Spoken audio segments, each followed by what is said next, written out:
Hello and welcome to Handmade, Readymade, Radical Handmaking for a Future Beyond Consumerism with Josephine Clarke, presented by the Manitoba Craft Council, Craft Nova Scotia, Cape Breton Centre for Craft and Design, and Artsjunktion, Manitoba. Please give a warm welcome to Josephine in the live chat. And also, if we're going to have a Q&A at the end, so if you want to ask questions in the Q&A, make sure you're logged into YouTube. The Manitoba Craft Council was founded in 1978 as Manitoba's only not-for-profit arts organization dedicated exclusively to contemporary craft. The Manitoba Craft Council is located in Winnipeg within Treaty 1 territory, the traditional lands of the Anishinaabe, Ojibwe, Innu, Cree, Oji-Cree, Dene, and Dakota, and is in the birthplace of the Métis Nation and in the heart of the Métis Nation homeland. Our water comes from Shoal Lake. The purpose of MCC is to promote, develop, and advocate for contemporary craft and its makers in Manitoba. For over 40 years, the organization has worked to ensure that contemporary craft and the artists who produce it are supported, recognized, and celebrated for their contribution to the cultural and economic life in Manitoba.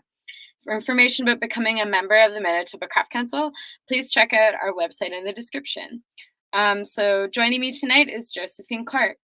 Josephine Clarke is a multidisciplinary artist practicing in West Arichat, Nova Scotia, Canada. Her practice addresses themes of deindustrialization, labor, and environmental stewardship. She primarily works with textiles, salvage, sculpture, and installation. Land-based activities that once influenced her rural upbringing now inform her practice. Her childhood was influenced by everyday acts of making and relating to the land. Being around people who hunt, fished, sewed, and repaired and built things gave her practice a tactile and make-do nature. Josephine makes use of things that often go overlooked. Through the use of natural dyes and pigments that she grows and forages, there is a deliberate connection to the land. Through the use of found objects from ocean shores, she aims to communicate a sense of conflict. After earning her Bachelor of Design at Kwantlen Polytechnic University, she completed artist residencies with Cape Breton Centre for Craft and Design in Arts Unite Canada and the Joggins Fossils Cliffs Institute. She has exhibited her work at culture events in Atlantic Canada, such as Lemire Art Night Festival and Third Shift Art at Night Festival. Her works have been shown by arts organizations such as New Brunswick Craft Council and Visual Arts Nova Scotia. And as I mentioned earlier, please type any questions you might have in the chat during the talk, and we'll be doing a Q&A at the end. And please give Josephine some love for being with us here tonight. And with that, I'll give it over to Josephine. Hi, everyone. So thank you for coming here tonight and taking time out of your evening in this very busy time of the year. I'd like to start things off with a land acknowledgement. I'm coming to you tonight from Unama'ki, the ancestral and unceded territory of the Mi'kmaq people. Present day, this territory is covered by the Peace and Friendship Treaty of 1726. I, as a Euro settler on this land, delving into land-based subjects and land-based activities, must acknowledge the implications of that, and my responsibilities to honor truth and reconciliation. My truth is that the land I interact with is not mine. My ancestors, through force and coercion and violence, stole this land from Indigenous people. Anytime I work with the land, I'm existing within this truth. I also must acknowledge that relating to the land and questioning how we use it and how we care for it is a crucial step for all peoples to work towards reconciliation. The land is our future, and because we are all treaty people, we have to take a role in caring for it. In presenting today, I hope that each of you consider this in your own lives as well. Okay, so without further ado, let me talk to you about radical handmaking. So, what is radical handmaking? So first and foremost, with radical handmaking, we have to break through the utopia-dystopia binary. And what do I mean by that?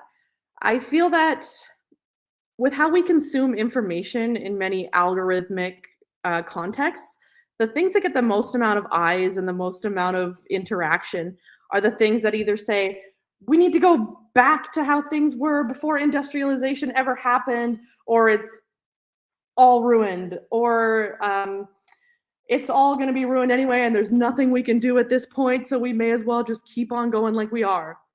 And I feel that neither of those are true. The future is going to be a lot more gray than that.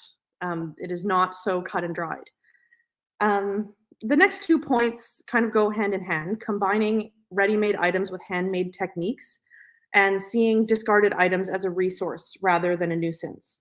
A great example of this is plastics. So plastics don't ever actually truly break down. We've made this substance that can last forever, theoretically, but we don't treat it like it is. So can we make this thing that can last forever last a long time? Can we reframe how we use it as something valuable instead of something disposable? The next point, reuse as an act of resistance. Okay, so it is no secret that capitalism wants us to keep consuming, and it will do questionably unethical things in order to make us do that. Appliances last like a quarter as long as they used to. I think of how my mother had like a 70s Maytag washing machine through most of my childhood up until like the early 2010s. That's how long things used to last. And now most appliances will break within 5 years. As well, think of how we're all convinced to buy new iPhones every year, every couple of years, through nothing more than marketing, even though there's nothing functionally wrong with them. There's no reason that that rapid model of consumption necessarily needs to exist. And choosing to see beauty and value in the mundane, just exercising critical thinking in our day-to-day life. I think that we can take for granted how much design is in our everyday lives, and how lucky we are to have useful things. So practicing gratitude and seeing beauty in that. Also embracing failure. I think another thing that consumption does to how we think and how we go through life is that we see items in our lives as linear, or processes as linear. When you're done with it, you don't think about where it goes. But I think that if we embrace more thinking of, okay, this item may be broken in this context, but might be useful in another context, that's how we can close the loop of consumption. I also have a point here about localizing your cause and your ideas, because I really feel that our world is too complex to have blanket solutions, and what may work in one area may not work in another area. Yeah, like what works for me on the Atlantic coast might not work on the Pacific coast, might not work in the prairies, and that's okay. I feel like it helps people work towards more collaborative solutions when they can see it right in their immediate community. And for my last point, it is interdisciplinary. I'm a big believer in breaking down any barriers between art and craft, between craft and trade. A lot of these distinctions are decided by nothing more than gender and class and social constructs of that nature. I have a few examples in my notes to share with you. So my partner is a tradesperson, he's a boilermaker, and when he was studying for his Red Seal certification, a lot of the things that were in his books, the blueprints and things, looked a heck of a lot similar to my books that I was learning about in design school for pattern design, for designing clothing. As well, I had a roommate who was studying for their certification in marine navigation at the Nova Scotia Community College. I come home one day from work, she's making a hitch out of a rope, like a tow hitch to put on the back of her truck, just with 2 pieces of rope that she had just because she was bored. And it was like this complex 2-layered 12-stranded braid that she had spliced 2 pieces of ropes together with a loop in them. And I was like, you are doing a textile. This is a textile. But in marine navigation, they learn all these complex knots that have a lot of overlap with what is considered, decorative crafts. But I think that is totally made up. So on to the next slide. This is an example of something that could theoretically last a long time, something that could theoretically be seen as a resource. So the photo on the right here these two pieces I actually found in two separate places, and they're a piece of a tractor. The photo on the left here with the numbers on it that you see, this was from my neighbor's property. And so my neighbor and I, when we pulled this up, we Googled the serial number. And yeah, this is a made in Canada tractor that's about a century old. And when I uploaded a video of us finding this on TikTok, I had people coming into my DM saying, if you still have the rest of the tractor, I will take it. Because people want these machines because you can repair them yourselves. And modern day tractors are getting like more and more prohibitive for farmers to do things themselves. Okay, so why do we need radical hand making? So just a quick stat here from the Journal of Science Advances. 60% of plastic ever produced since its invention is in landfill present day. Very little of it actually gets recycled. To further add to that, NPR did an investigative journalism piece into this and found that much of the plastic recycling industry present day was actually structured and masterminded by plastics companies themselves. In and around about the 1980s, consumers were fed up with plastic and didn't want to be using as much of it, but plastics companies were just profiting way too much off of it to want to give it up. And so they came up with a way of arbitrarily sorting plastics by number. The little universal symbol we see, the little triangle with a number in the middle, that doesn't necessarily mean it's guaranteed to be recycled. Anyhow, we cannot manufacture or purchase our way out of climate change, and we need to redefine our definition of innovation. For this example, I'm going to focus on EVs. I know I might take some heat for that, but it is something that is front of mind in Canada right now with some of the goals that our federal government has set for the next decade.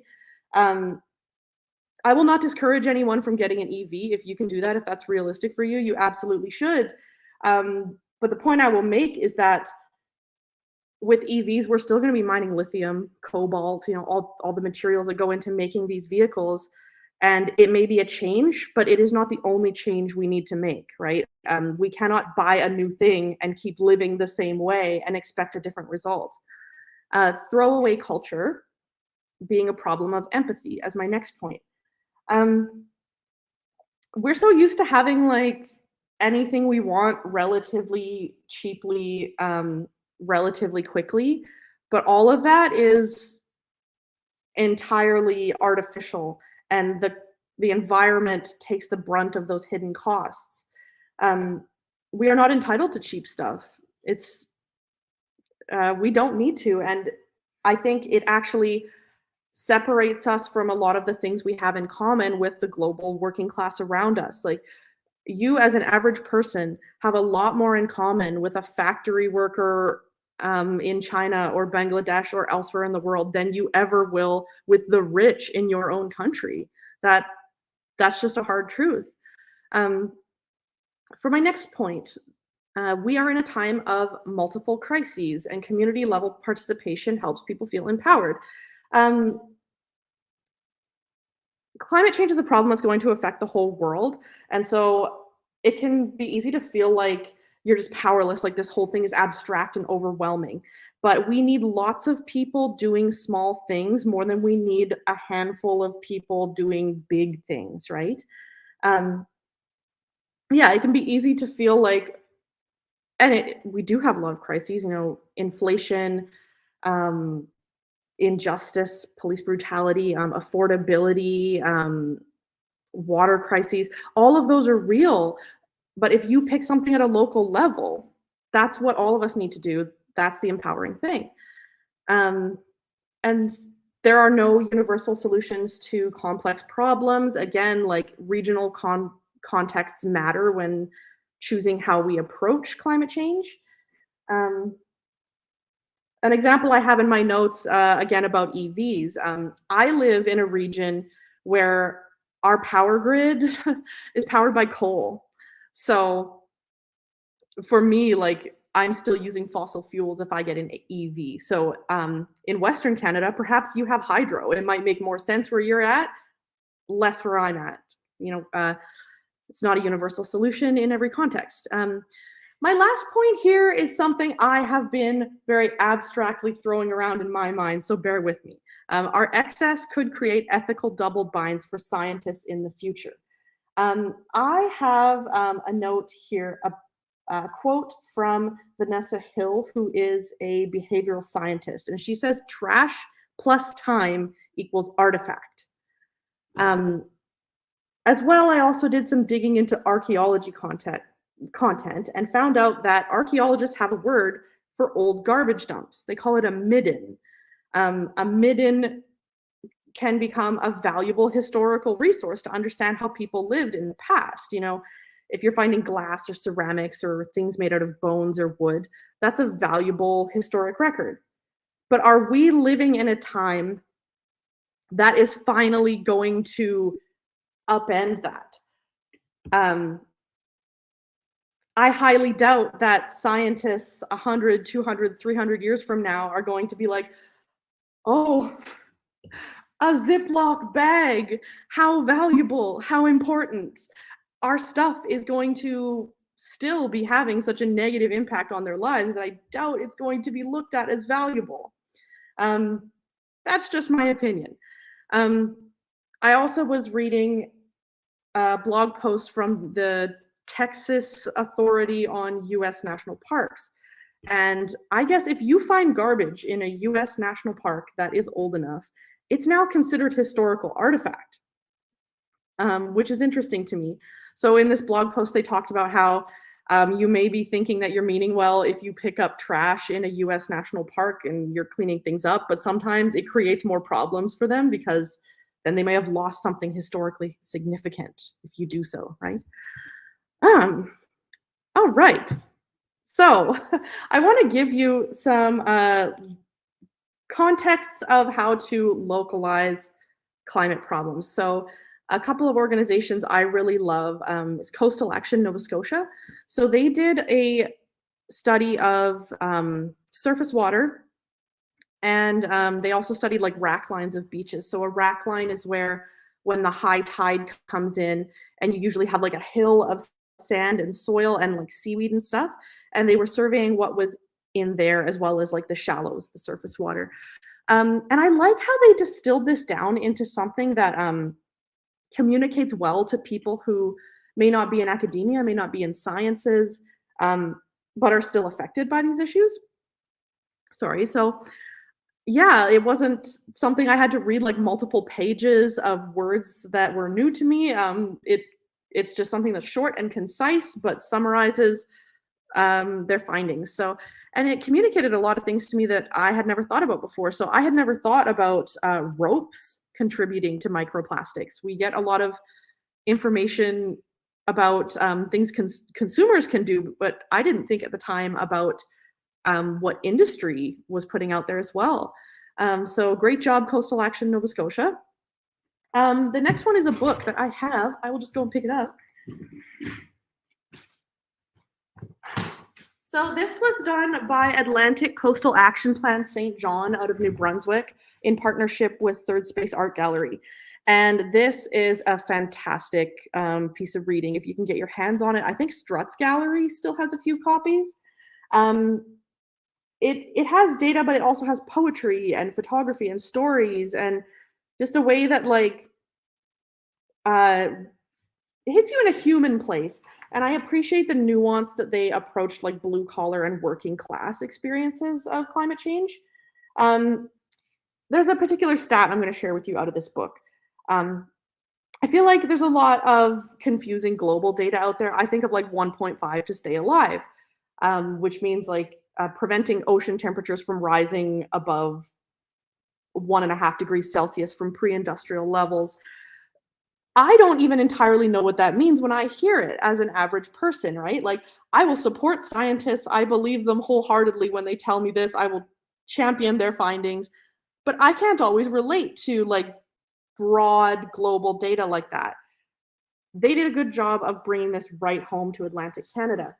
So there is a statistic in this book that says prior to the 1980s, The average number of days per year where the temperature exceeded 25 degrees Celsius was 10 days a year. By the time we reach about the 2050s or 2060s, that could plausibly be 70 days a year where the temperature is exceeding 25 degrees Celsius. That was crazy to me because I know what summers are like in Atlantic Canada. And I was thinking about the hottest day of the summer, but make that the whole summer. Fantastic job.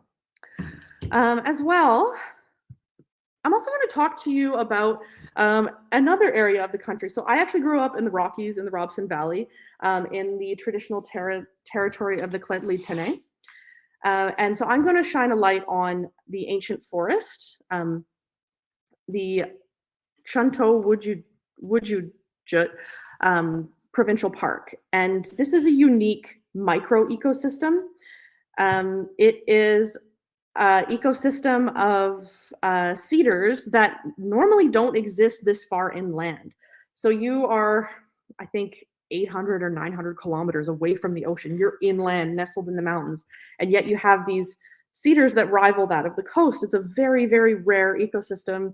There's fungi that grow here that don't grow anywhere else in the world. There's lichens here that don't grow anywhere else in the world.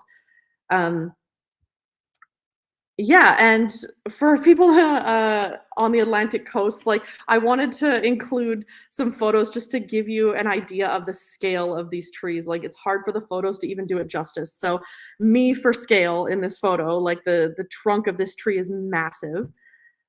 This is my partner standing next to a fallen tree. They leave the fallen trees because they still have a vital role in the ecosystem. But the thickness of this trunk, it's just incomprehensible until you see it in person. Now I wanted to talk to you, this is called the Davis tree. I tried to get a picture that could kind of give you an idea of the scale. Now this tree, I have a picture in my hand of this sign that I'll just read out to you.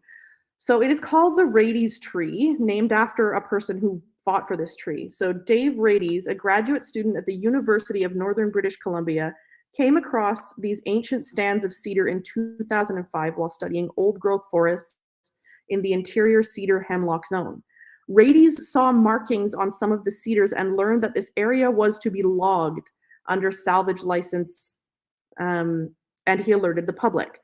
In 2006, the Ancient Forest Trail was built. In 2008, the licensee canceled plans for harvesting Block 486.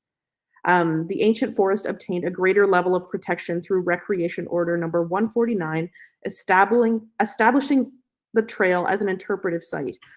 So this was really mind-blowing to me as someone who grew up in this area, and most of my family and most of the people I knew were employed by sawmills and logging industry. So what a brave thing that this student did to stand up to a very powerful employer and someone who had a lot of influence in the area. Also, this tree is 2,000 years old. So the fact that they could say, oh, we're salvaging it is insane to me. Yes, so an example from the other side of the country. I will just move on to talk to you about some of my own works now. So what ties my practice together is 3 principles: salvage, forage, and grow. The photo on the far left here is of an old tractor. The photo in the center is of goldenrod that I forage in the fall. And the photo on the far right is indigo that I grow in the spring and summer. On process and place. So when I make, even if I am making back in my studio, I have to know something about what I'm using and where it came from and its story and its history. Otherwise, there's nothing there for me. There's nothing that gets the creative pistons firing. So this photo you're seeing here is some kind of cable that I found at a beach in Port Hastings, Nova Scotia. And this thing is well over 1 kilometer long. It spans like the whole length of the beach. And I don't know where it comes from. This was one of the few things I was not able to find out how it got there. So if anyone from Nova Scotia is watching and knows how this huge cable in Port Hastings got there, please, I would love to know. Come into the chat. And it is like absolutely enmeshed in the shoreline. It's under heavy boulders, like deep into the soil. You could not pull this thing out if you wanted to. You would need like additional heavy equipment to get it out.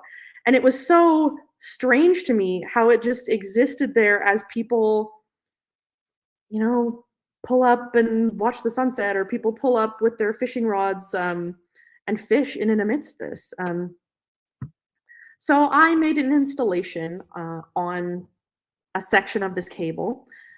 In fall of 2021 up until the early summer of 2022, I was working on a project with the help of Canada Council for the Arts called Rural Arts Adventures, where I made a number of these site-specific installations. And I specifically chose beaches that did not have the status of being a park, because I feel that when you go to places that don't have the status of park, that aren't like regularly upkept, you're seeing trash in its honest form. I feel like if you have park rangers coming by, or town works always coming by to take stuff away, that's a highly edited experience. And I wanted to see the reality of the trash that's there, that's washing up in our oceans. So I called this one a dainty thing, just in contrast to how jarring its presence is in the land. And it took a number of months for me to make this one. I used the snow and the natural rain and stuff to rust some of the texture of the cable into the cloth. So what you're seeing here is natural rust from that cable going into the cloth. The black lines that you're seeing is paints that I make from tannins and earth pigments. And I wanted to like adorn it with things I found nearby. So dandelions, and the pink flowers you see are apple blossoms. In Nova Scotia, we have a lot of like, I guess you could say feral apple trees that they're not necessarily wild, but they show up from people, discarding apple cores. And so we have a lot of just spontaneous apple trees around. I wanted to make it look like almost celebrated, as a way to contrast how haphazard it really is, just create some irony. Failure as part of the process. So I'll also mention about that last piece that it took me longer than planned to make it, because I initially thought that rain was going to help me. So I set it up in the spring, because when I work with rust in studio, I'm working with water. But the rain did not help me. The rain was not my friend. The snow was. So I ended up leaving it into the following winter, and the snow replicated what I was doing in studio a heck of a lot better, because it has this like timed release as we have like repeated freeze thaws through the winter. Yeah, so it was a fail for one purpose, but a win for another. As well, other times this has come up in my work is with this body of work here. So these were some textile prints I made in 2019 called What Is Left Behind. I made these from fragments I found washing up on beaches, or from abandoned spots where homes used to be. And the black color you see in these pieces, the first time I did it, I actually did it by mistake. Like I had spilled something onto something else, and I didn't know that tannin plus rust plus vinegar and acid makes black. And so I ran with that and created these pieces. Another piece I'm going to focus on is one that I made as part of my Canada Council project called Invasive Species 2.0, and that will come in a few slides. This one was the one I failed the most at. I failed at this one 5 times before I finally got it right, and I was about to give up on this piece, if I'm being honest. So it started when I was finding a lot of engines, just whole engines, washed up on beaches, and I didn't know why. You have to talk to people. I found out through one of my neighbors that engines are often used as anchors.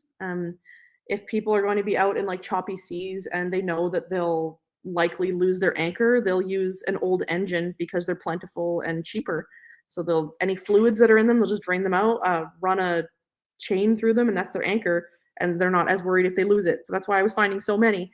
So I initially wanted to make a print with them, similar to how I did with this last body of work you see here.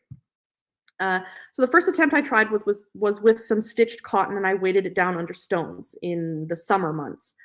The stacking stones worked great. The cotton, not so well. I found out cotton wasn't going to work for me as an outdoor material. So I came back and tried with linen. And I still find this intriguing. I never did end up like using this as a print or putting it out there as an artwork. But I still go back to this and wonder what I'm going to do with the information I learned in this piece, because I found it fascinating how linen has such a memory. The photo on the right-hand side, the zoomed in photo, every piece where you see that like very stringy, thready wear, that wasn't random. That was exactly where I placed the stones, and the spots that didn't rot was where I didn't have any stones. So I found that very intriguing. Then I found that if I tried to do the same stone stacking in the winter, it was not going to work.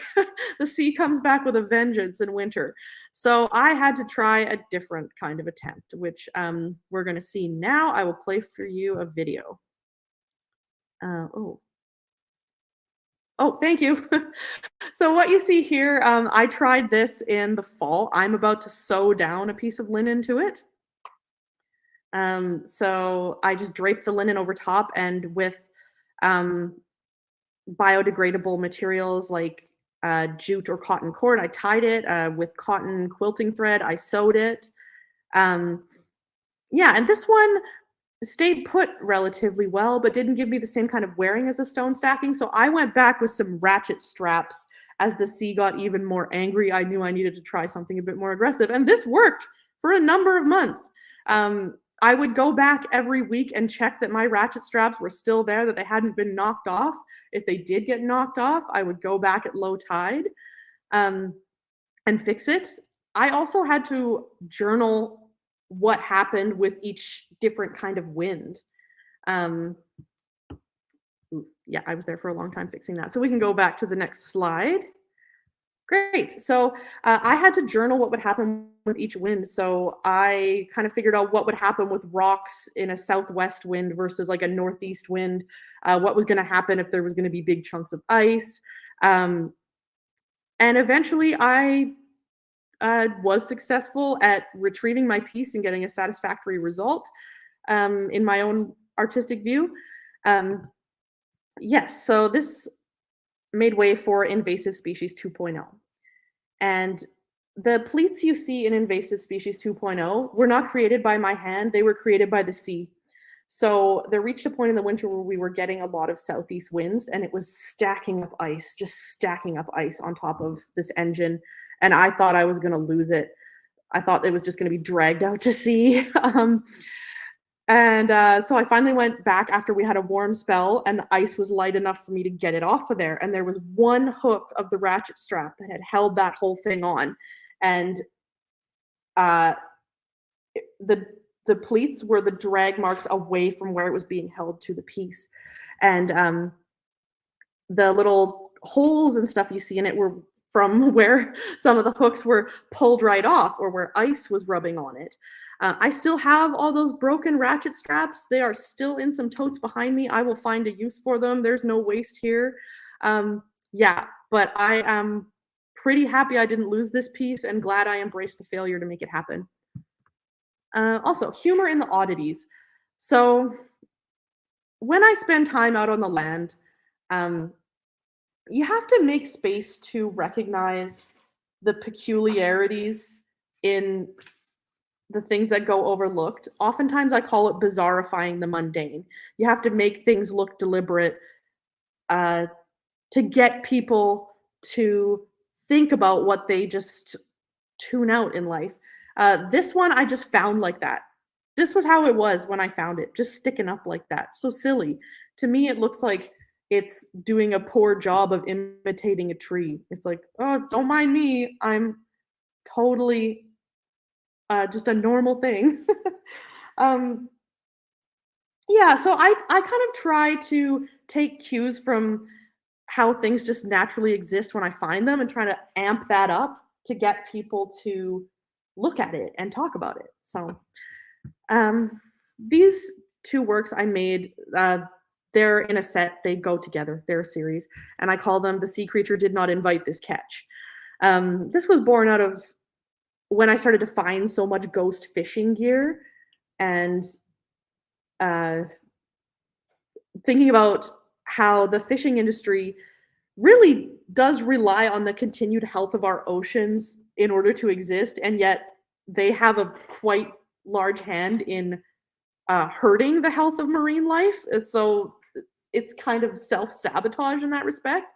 So yeah, I wanted to imitate shapes of marine life with textiles. So I stitched these textiles in a way that made me think of stingrays or jellyfish and stuff like that, and used discarded float ropes that I found. So float rope is ropes that the fishing industry uses that float on top of the water because they're made of often like nylon or other plastic compounds. The one on the left here that has like the spikes sticking up out of it, those are rail spikes. There's a section of rail that I found where they must be like repairing it or upgrading it somehow, and they're ripping up a lot of the spikes and just tossing them in a pile off to the side, but it's right up against the ocean. And with coastal erosion, I noticed that a lot of those spikes were just kind of just falling down the edge of the cliff and ending up in the water, which was very strange to me. It seems like an item that could be easily reused. These ones are ones that I made in studio, inspired by the settings I found them in outdoors.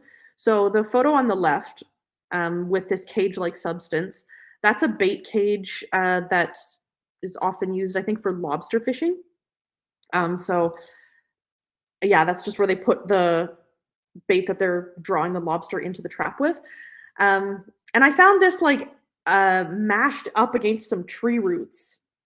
And the kind of pool you see around it and on some of the leaves, I did with like a rubber compound, because I was thinking about tar and oil and stuff like that. The area I live in had an oil tanker spill in the 70s, and you can still sometimes find swirls of oil washing up on the beaches. And so that's what I was thinking about when I made that.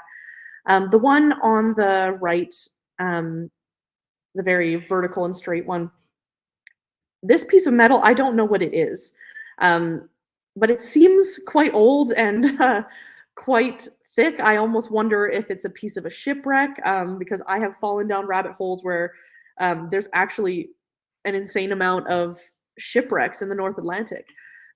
So I just called it It Lives Here Now.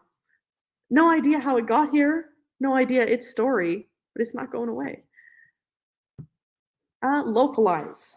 So when I was working on my rural art adventures with the help of Canada Council, I chose to zero in on fishing gear because it's very regionally specific and something that people in this area can recognize and relate to, but often still have questions about. So this photo you see here is made again with float rope, and I'm just going to grab another material to show you.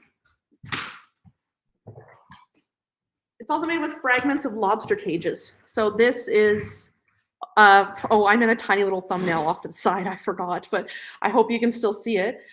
So lobster cages are, this is metal coated with some kind of plasticky, rubbery compound. And lobster cages are these big rectangular things that have like a small hole that the lobster can get into but not get out. And fishermen do lose them quite a lot. Like they break off of the line, or they get in a spot where you can't retrieve them, and they wash up all over Nova Scotia. I think that's all I have to show. We can go back to the large screen now. Yeah, and I found so many of them. I was loading up my car with these broken lobster cages repeatedly, and I would regularly see people going to the beach in in midst of all this stuff around and just going about their lives. And I found that really interesting. I wondered if people give much thought to their existence. So I'll actually skip to this one first. So when I collected these fragments of lobster cages, I wanted to make them into like impractical shapes to get people to think about them more, because they're used to seeing them as a very functional object. So if I made it very like impractical, but they look at it more. So this was set up in Guysborough County at a rural beach, and I called it Everything is Fine, Nothing to See Here. I mounted them on these concrete tanks that I found. I didn't know what these concrete tanks were when I first found them. And again, people will tell me things as long as I'm honest with them. So I'm grateful to my community in Nova Scotia for that. And the day that I was setting these up, I saw a fellow drive his truck from way far down the beach. He was coming towards me, and he had like a white camper on the back of his truck. And I thought like I was in trouble. I thought this was like DFO or Coast Guard or something. I was like, oh no, I'm about to get like ticketed or something, because I had been walking back and forth like all afternoon. There's this 4-wheeler trail that you can drive right up to the beach on, but it had the weather at that point had been like that slushy kind of snow rain that's very heavy and very wet, and had kind of like flooded the whole ATV trail, and I didn't know how deep it was for my car to get through. So I was like, I would rather just walk and get soaking wet. So I walked like back and forth repeatedly. This man comes up to me and he says, I've been seeing you walking around all day. What are you doing? So I just told him I'm making some art installations, and here's the motivations for what I do. And he told me what these were.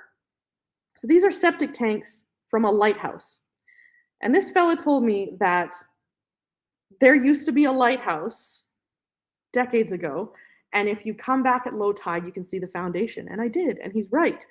And I wonder what more of the story is. So again, if anyone from Nova Scotia is watching and you know of any decommissioned lighthouse in Guysborough County, I'd love to hear from you, because I don't know how these septic tanks got like thrown up onto the shore. So those conversations are so crucial. Yeah, and just having that local context is so crucial. This is a piece I made with fishing float rope and bait bags, which I didn't know what they were at the time that I started this project. And through talking to my neighbors, I found out. So I have a beach like just a couple kilometers away from my house that I would go to and still go to. And I would walk with my dog and I would collect these things. I just kept finding them. I'm like, what are these? And I've found hundreds of them. I continue to find them. This particular installation, I used the materials that I found in the span of 1 month. So this is 1 month worth of commercial fishing industry waste. I found 115 in that month of those mesh bait bags. I'll show you what they are. I have some here.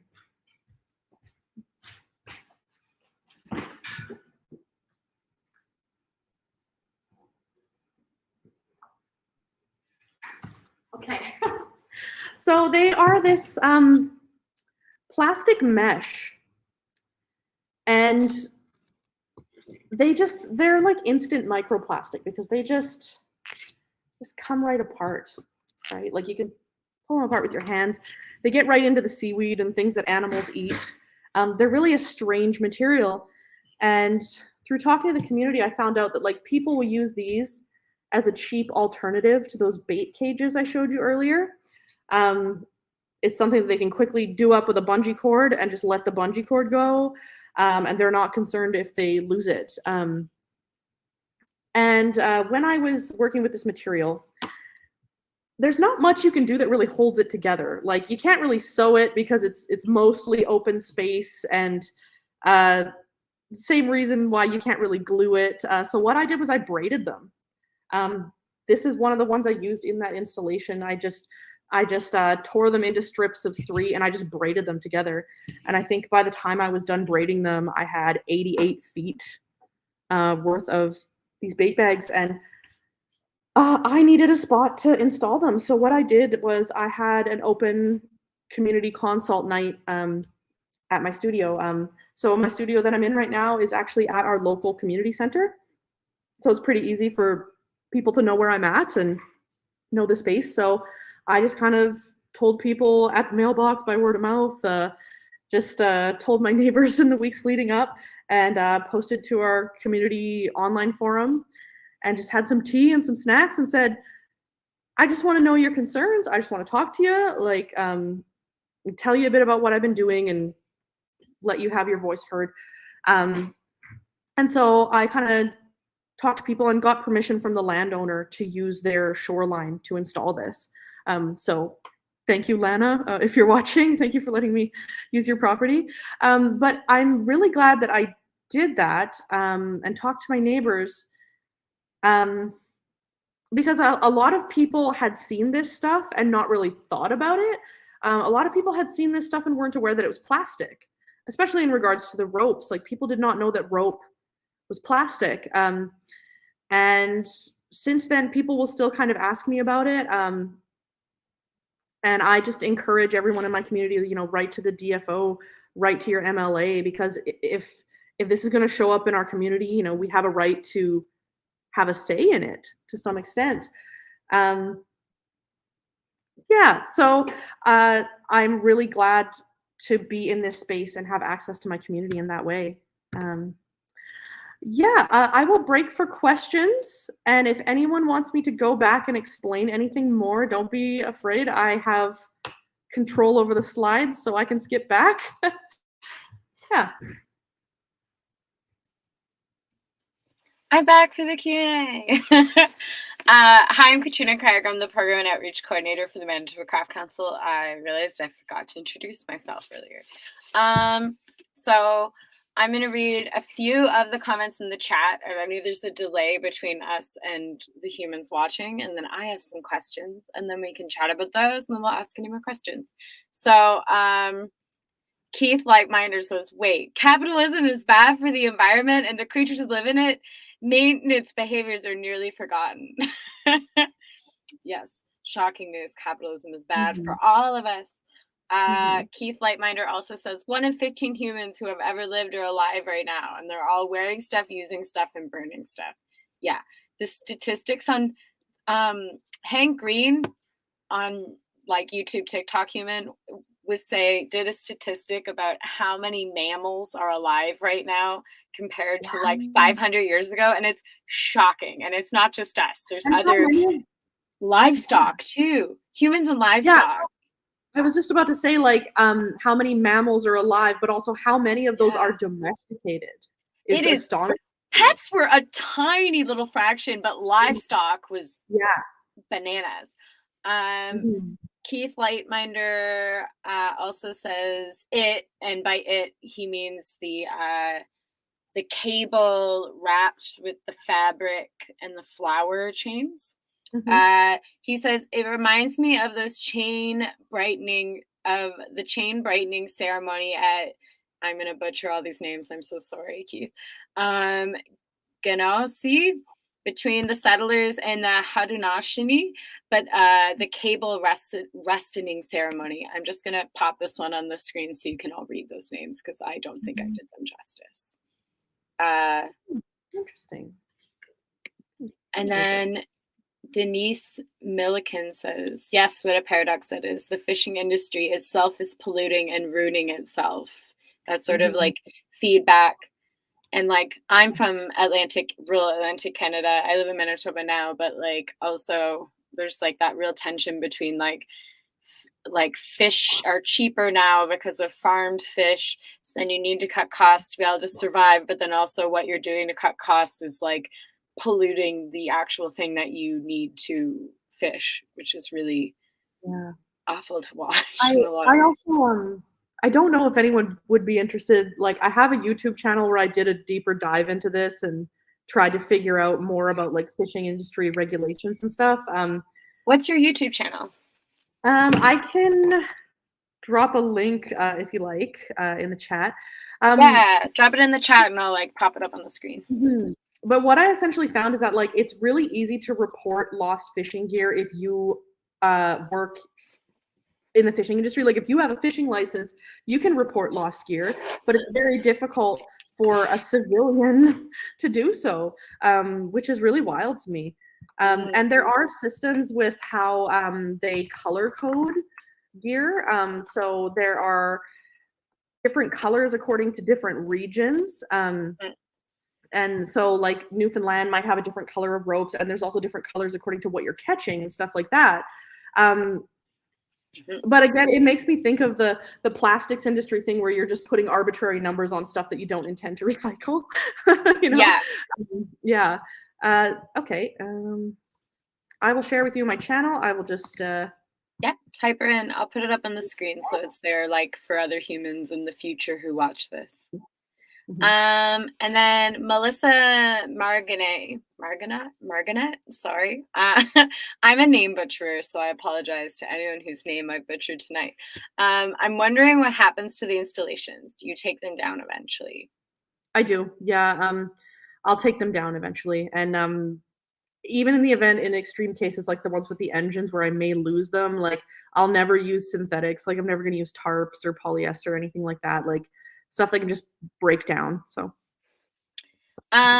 Zoe asks, I've seen that you have some experience displaying the work in a gallery. How do you feel about working indoors in an institution versus in nature? Great question, Zoe. yeah, that is a great question. Yeah, I feel like I'm very fortunate at this point in my career that like I've been able to align with like spaces and institutions that have similar values to me, like Lumiere Art at Night Festival. They take art into venues in the downtown core. So you're not in like necessarily a museum, but you're in like shops that have made space for artists and stuff like that. I've also got to show my work at spaces like Cape Breton University, where I'm under no obligation but to just talk to the student body. It's kind of a back and forth for me as an artist because it's so important for me to reach people who might never think to step foot in a white wall gallery. And that's why I do stuff online. That's why I do stuff outdoors. Yeah, I think for me, like, if I'm going to be in a gallery space, it has to be in a space that takes these issues just as seriously as I do, if that makes sense. Good answer. Oh, Alice Wang has a great question, and I think you and I can maybe have a conversation about this because this is a thing that I embrace in my art practice too. I've never really heard artists talk about failures in their art practice. How did you come to embrace failure as part of your story and critique engage with capitalism? So let's talk about failing a little bit because this is a thing that I am also really interested in, which is like a weird topic of interest. But for my approach to failure or my thoughts about failure is that like being so afraid of failing makes people afraid to try, and that like going into things without being afraid of failing often helps a lot of people, definitely myself, push their ideas further and in directions they might not have anticipated because like that thing you make might be like literal garbage. But then maybe you'll have a good idea from doing it. And it's sort of this idea of like not being so attached to the end result. And I think not being attached to the end result really comes through in your work too.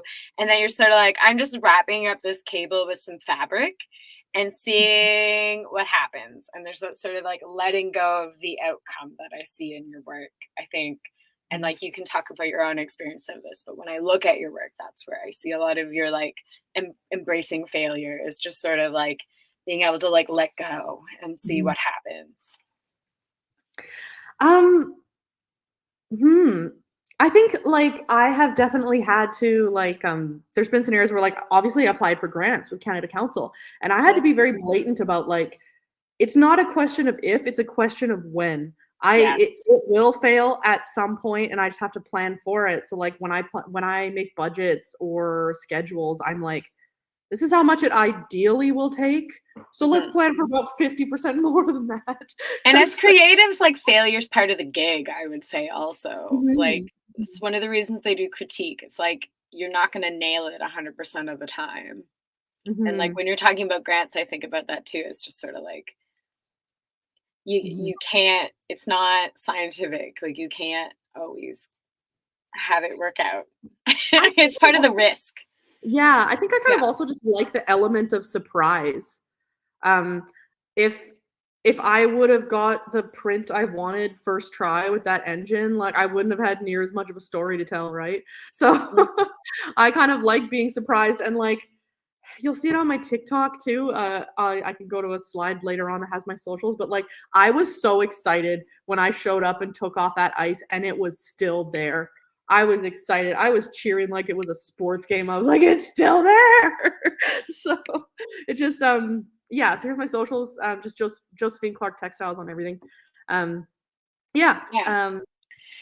And there's Mhm. also sort of that, like, by not being afraid of failing, like, in my art practice, I also interact with natural landscapes a bit, and I feel like there's something really exciting about just like, well, let's just like let it go. Let's just see what happens. Kind of just like not having to control every step of the process and almost like collaborating with Mhm.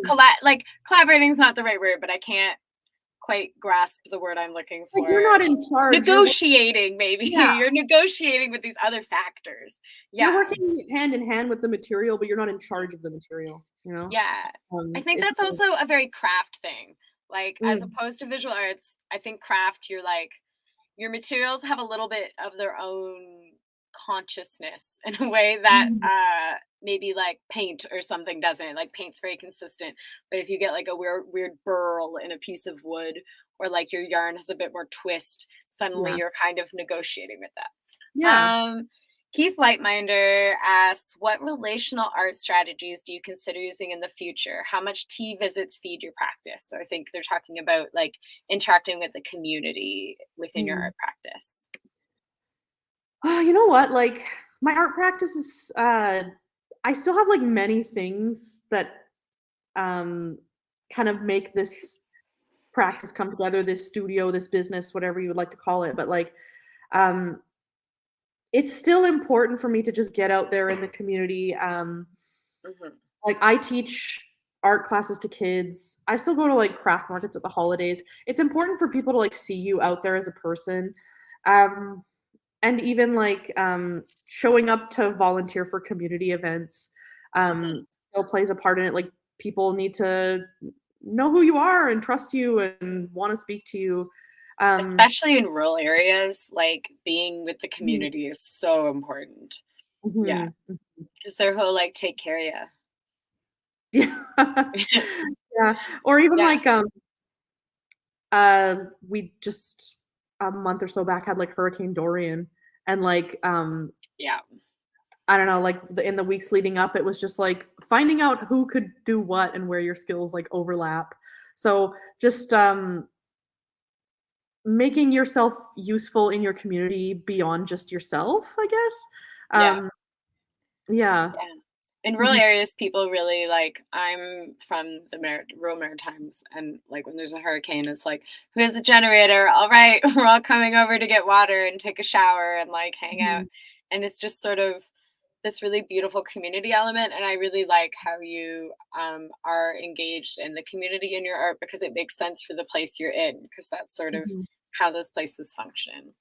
mhm. Um, Gwendolyn Funk is wondering about the braided plastic netted installation. Was it fully suspended above the water so that no more plastic went into the water? And then she also said, all this work is so thoughtful and wonderful.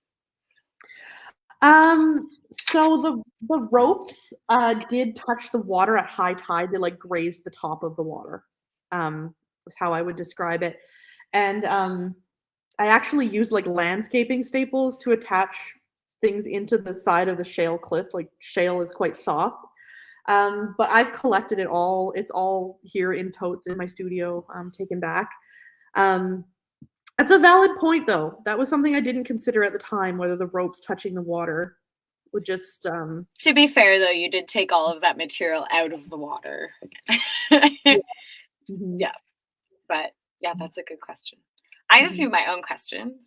Okay. Um, Do you feel like there's like a collaborative, like we were touching on this earlier, but like, do you feel like there's a collaborative element to using reclaimed materials? Because they kind of come with their own stories attached Mhm. in some ways, or you're giving them these stories. Do you find that is like a point of inspiration for you in your work to kind of work with these materials that have all of this sort of Mhm. like story embedded already? Yeah, absolutely. Like, I feel like for me to buy a material, I'm not near as, like, psyched about it. Um, like and I remember once, like, I posted a picture of this mesh stuff, and someone was like, "Oh, is that tulle?" I'm like, "I guess I could have just as easily done something like this with tulle, couldn't I?" Like, but You it would have just doesn't. paid a lot more money for it though, Yeah. and you wouldn't have rescued it from the ocean. Mhm.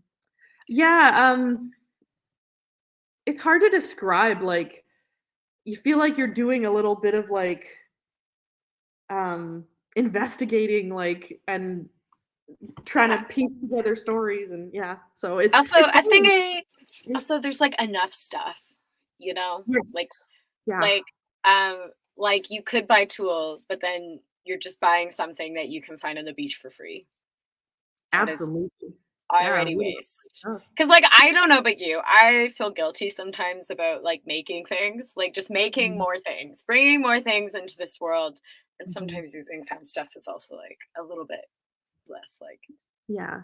making all I these had a useless things. I had a teacher who said that to me in college, my teacher Sharon, I don't know if you're watching, hi Sharon, but, she told us, we live in a world where the last thing anyone needs is more stuff, so if you're gonna make stuff, you better have a good reason. Um, I like Sharon. yeah, she's a cool lady.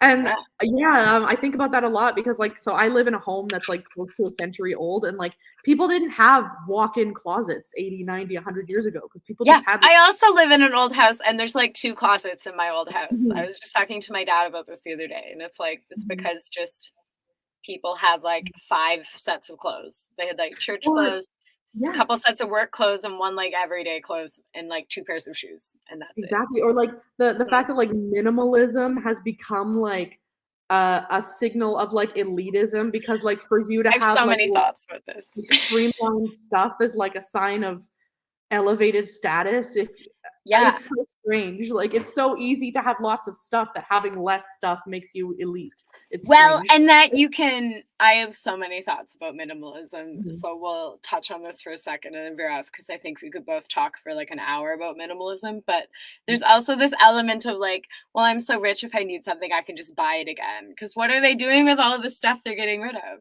What mhm, happens when you need whatever, this thing that you had?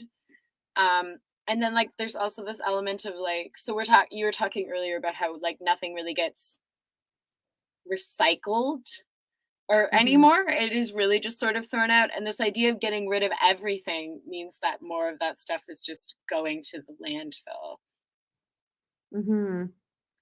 I It's think it really is just a problem of how we use it because, like, there may be mhm, some applications of plastic that never really go away. Like, I think it's good that we have like plastics for medical applications, like IV bags and syringes and stuff like that, or like in fire retardants, like the suits that firefighters wear. Like that is stuff we need. yes. But do we really need, you know, every single shampoo and every single food wrapper to come in plastic? Like You know? I So got hamburger buns that came in plastic and then in sets of 3 they were individually wrapped mhm. versus like hospital equipment. Like what's a better use of Or plastic? the thing that gets me is, like, I'll try and buy the product that has less plastic, but then, like, there's inevitably always plastic. Like, I'll buy the instant coffee in a glass jar, but it's got a plastic lid, or I'll buy the tea in a paper box, but then it's covered in cellophane. Like, it's just so Yes. just there's no thoughtfulness in it in the way that we use it. It's like, is anyone at any point being like, "Could we not just put some wax paper on it?" My friend Like, says there are no ethical choices under capitalism and that's the oh, thing I say no. to myself. Uh, you have a strong sense of like place in your work. So you're Mhm, working a lot with these found materials, but you're also like embedding them in the landscape. And they're also materials that are really specific to the place that you mhm, are in. So, like, what draws you to interacting with the landscape? Because you've had a lot of work that directly interacts with or talks about the landscape and how the landscape's changing. So how does that, so what draws you to kind of working with the landscape? Oh, maybe I just think I'm just curious, like, because I moved to Nova Scotia after living in like landlocked BC and never seeing the ocean until I was an adult. And it started as like a intrigue, but then I just got angry. Like it started as like, look at all this stuff I'm finding. Like when I would find like bits of metal and antique stuff, I was like, ooh, look at all this stuff I'm finding. And then it got so repetitive, and once you see it, you can't unsee it.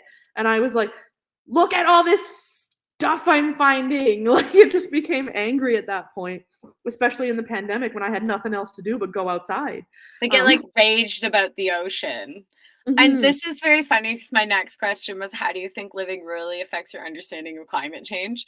Where Mm, I feel like you just sort of passively answered that because I live in mm, an urban environment right now. And I feel like you see the impacts of climate change a lot less because you just aren't in nature. But then when I go home, I'm like, oh my God, the cliffs are like gone on this yeah, beach. Or like, yeah. do you think living rurally, you touched on it as well when you were talking about like provincial parks Mhm, or like national parks and how they just get rid of the trash.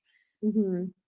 Like, do you think living in less kept parts of places connects you more with climate change? But then also, there's less people often who are more like engaged in climate activism. So, like, how do you think that sort of falls out I in the wash? I don't necessarily agree that people aren't as engaged with climate activism. I just think that, like, they don't even recognize it in themselves because an example Mm. I'll use is that, like, there have been movements in, like, wildlife conservation that have been spearheaded by hunters. Like, in the, like, I wanna say 1920s, 1930s, it was actually hunters who noticed, like, "We're running out of deer. This is bad." And now deer populations are, like, much more healthy because, those hunters were sounding the alarm, and, um, even, like, there That's are a great people. point. Like, it Mhm, might look different than mhm. we're imagining. Yeah, or, like, um, there's people here who volunteer to go out in the spring and, like, pick up trash along the highways, because they're directly concerned about it. Um, I think that, like, there definitely is more of, how do I explain? Like, a sense of complexity in rural experiences with, climate change because, like, people know that things need to change, but then, like, what happens when your livelihood is tied to, like, these industries that are Yes. making your life difficult? Like, okay, so I went back to the Rockies, I went back to BC, for the first time in 5 years this past summer, and it's like the place you come from kinda leaves a mark on you in a way you don't realize, like, you don't know what you got till it's gone, and, Mhm.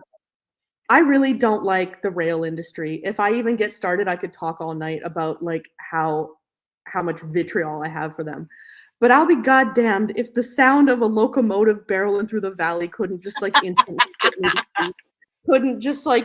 put me into such a place of zen, right? So it's very, like, I guess it's sad to, like, identify with that which oppresses people in your community. It's very difficult.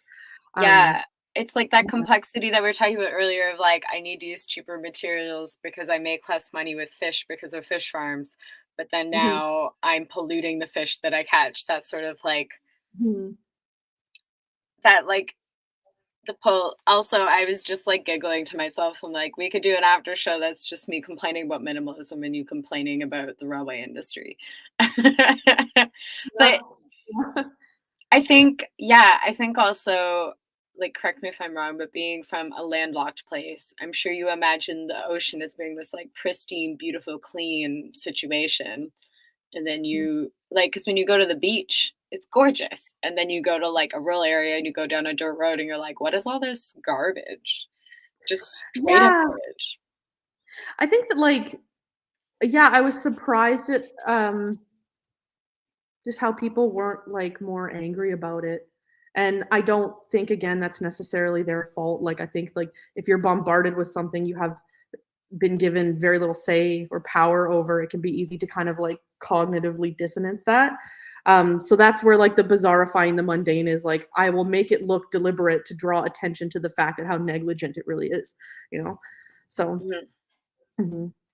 Well, Josephine, thank you for this awesome presentation. Also, this awesome Q&A. If anyone has any more questions, it's like a now or never situation. But thank you also to everyone who tuned in. Give Josephine some love in the chat for her like amazing talk and for answering our like plentiful questions. And thank you so much for joining us at the Manitoba Craft Council. It warms my heart as a person from the Maritimes to have you here talking with us about reusing all these materials and about fishing communities and all of these like topics that are actually quite near and dear to my heart personally. And thank you for being the last talk in our year of eco talks. This year, the Manitoba Craft Council, all of our major programming has been related to climate change. So it started with our juried show Feast Famine, and then we had a show with Casey Adams, who's a Indigenous artist who does traditional ceramics and firing, and she did water ceremonies and gave the water voice. It was quite beautiful. And then we, our third show for the year was EcoCraft, which is a collaboration with scientists who do work related to the environment and artists, and that was a 2-year-long collaboration. Digital tours of all of those shows are also on YouTube. And then we've had, I think, 6 talks from artists who work with environmental topics, and those are also on our YouTube channel. So thank you for being the grand finale of our eco year and our last eco talk. And thank you everybody for tuning in today, and like have a great night. Thank you.